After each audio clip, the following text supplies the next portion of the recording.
water molecule is a dipole antenna.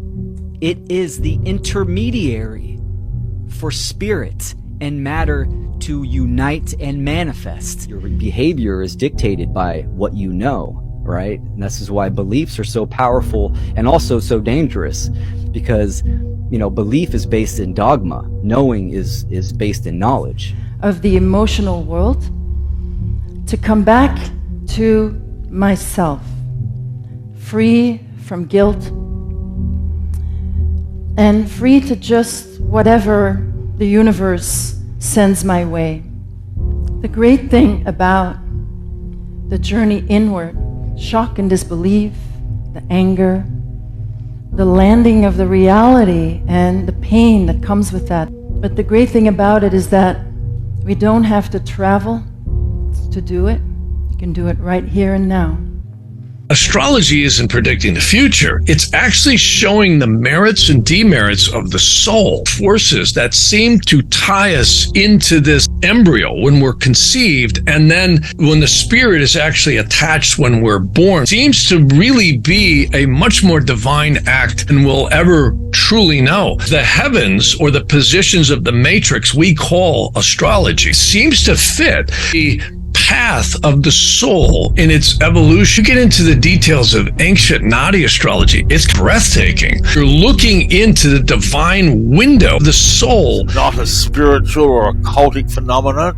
It's not demons, it's not angels, it's not ETs. I mean, I've heard all of them over the years. It simply is a natural form of language. Just as body language expresses our feelings and who we really are, well, reverse speech does that too. It enables us to see who we are on the deepest level.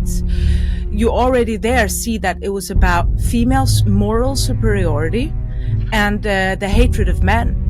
This pathologization of masculinity from their family obligation and responsibilities. But with that, they took away the essence of femininity. And by that, I mean our sacrificing for our families, for our kids. That's the essence of our femininity. It is that nurturing and nesting that satisfies us. It's something that we require for our psychological health. And you see that now when we take that away from women, we suffer. Approach assumed that human behavior could be measured and analyzed. But somehow, over the past few decades, we have shifted from attempting this to becoming a field of relativism, identity-based theories, and subjectivity. And as a pattern recognitionist, which I consider myself to be pretty good at, as a musician, patterns are what we do. We repeat patterns in tones and chords and things of that nature. So it's easy to pick patterns out when you get used to noticing patterns both in yourself and otherwise that lead to disintegration. Call it your shadow. You know, we have a shadow in overall society as well as in ourselves. We have to become aware of these patterns, make sure we're not propagating them in our own lives. You know, fix the inside before you can fix the outside. You have no business telling the world what's wrong with it if you have everything wrong in yourself. So just hold your center, because that's going to be what gets people through this, is keeping the light, holding the light, expressing it. And light truly is balance from the centralized perspective. You know, be the fulcrum in times of chaos, and you're going to make it through. Have to. Yeah. So as soon as you unbind yourself from have to, you're free. Yeah.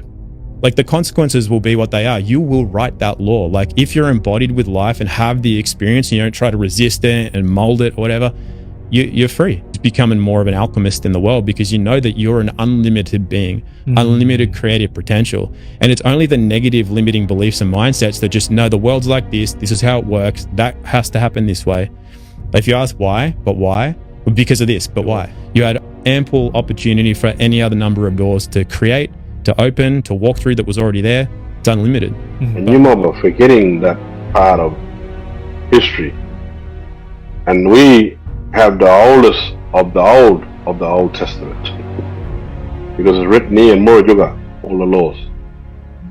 You know, they reckon he went up, Moses went up to Mount Sinai and he got the tablets with all the commands and everything. Well, we already got that here in Murujuga. It's all there written on the stone. Major, massive change, and it was called the Great Flood. And Ngarluma means people of the flooded land.